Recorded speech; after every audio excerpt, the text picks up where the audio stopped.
stödd hérna í Háskólanum á Akureyri en hér var að ljúka málþingi sem bar yfirskriftina þar sem menntun og heimspeki mætast.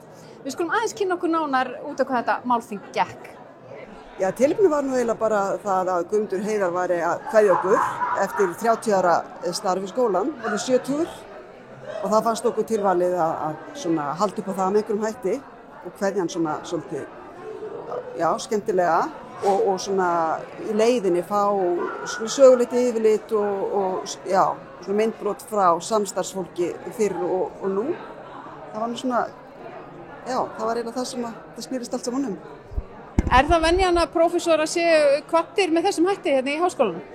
Nei, það er nú svo sem ekki venjan en Guðmundur var svolítið, hann var ráðinn til skólans síðan ári áður en kennaradeild var stofnuð, var ráðinn til að móta kennaranám við háskólan, kennaradeild, stofna þá deild og svo var hann fyrsti starfsmaður deildarinnar og starfaði þá í 29 ár í deildinni og var 14 ár sem svona forseti deildarinnar, yfirmaður deildarinnar. Þannig að það er svolítið sérstakt að einhver hafi tikkað í öll þessi box og svona á svona löngu tíma. Ef krafta Guðmundar hefði ekki notið við, væri kennaradeildin í Háskólanum á Akureyri öðruvísi í dag? Já, mér finnst alveg líklegt að hún væri eitthvað öðruvísi. Því að hann auðvitað setti sinn svip á hana með þessara áherslu heimspeki menntunar sem að hefur svona verið viðloðandi og er enn og þannig já, ég hugsa þannig. Þetta er gleðilegu dagur í dag þrátt fyrir að þið eru náttúrulega kveðja samstarfsfélaga og kennaradeildin, hún fagnar 30 ára afmæli á næsta ári. Verða þá einhver hátíðahöld? Já, við þurfum að gera eitthvað. Það er ekki spurning. Við erum ekki alveg búin að ákveða hvað, en við munum fagna því með einhverjum hætti. Guðmundur, hvernig tilfinning var það að fá heilt málþing sig hér í dag? Mér leið ágætlega með það. Það er að vísu svolítið erfitt að sitja undir svona miklu hóli en þetta var skemmtilegt og margt sem kom fram sem að rifjaði upp hluti á þeim tíma sem ég hef unnið hér sem eru 30 ár. Þannig að mér þótti þetta gaman. Þú varst mikið marður hérna í dag og þið voru þökkuð góð störf fyrir háskólan og bara fyrir menntun í heild sinni. Hvað stendur upp úr hjá þér persónulega frá þessum tíma? Það sem stendur upp úr hjá mér er í rauninni mitt ágæta samstarfsfólk því að það er nú bara þannig að þó að þau hafi talað um að ég hafi vitað alla skapaða hluti og kunna lausn á ýmsu þá lærði ég mjög margt af mínu samstarfsfólki á þessum tíma, ekkert síður heldur en að það hefur kannski lært eitthvað af mér. Þannig að mér finnst það svona kannski það sem stendur upp úr fyrir mig. Nú, yfirskrift þessa málþings hérna í dag var þar sem heimspeki og menntun mætast. Getur útskýrt mikilvægi þess svona í örstuttu máli? Heimspeki er fræðigrein sem hefur ýmislegt að leggja til menntunar og sérstaklega kennaramenntunar.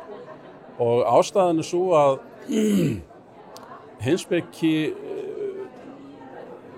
leggur upp í hendurnar á svona iðkendum sínum ákveðna aðferð til þess að fást við spurningar og aðalaðferðin er í rauninni samræður.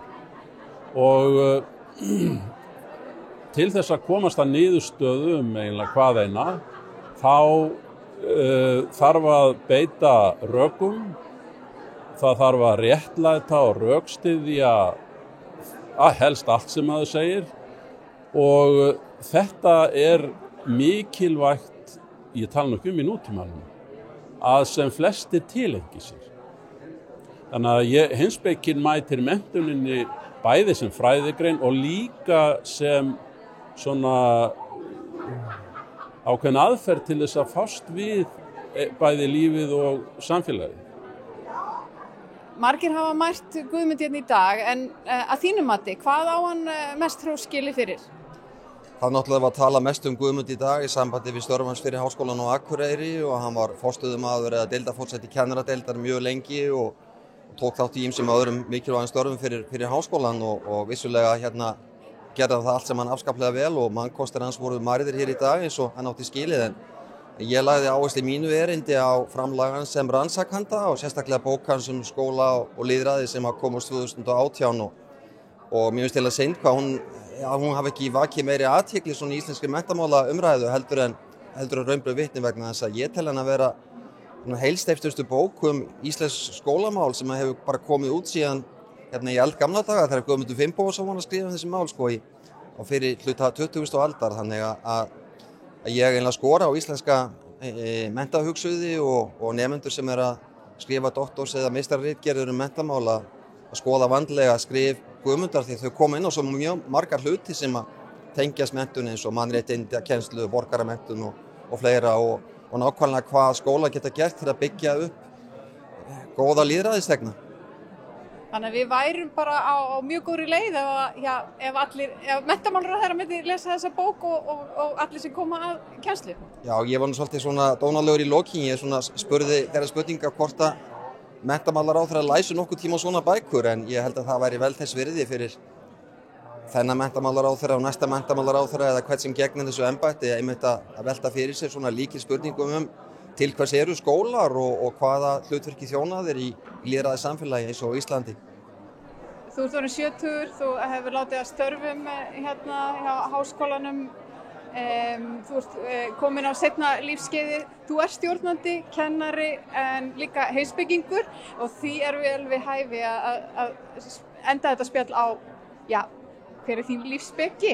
Hvað hefur þú lært á þessu öllu saman? Það er ekki einfalt að draga það saman í eina setningu en það eru svona ákveðnir mannkostir sem að má kannski minnast á.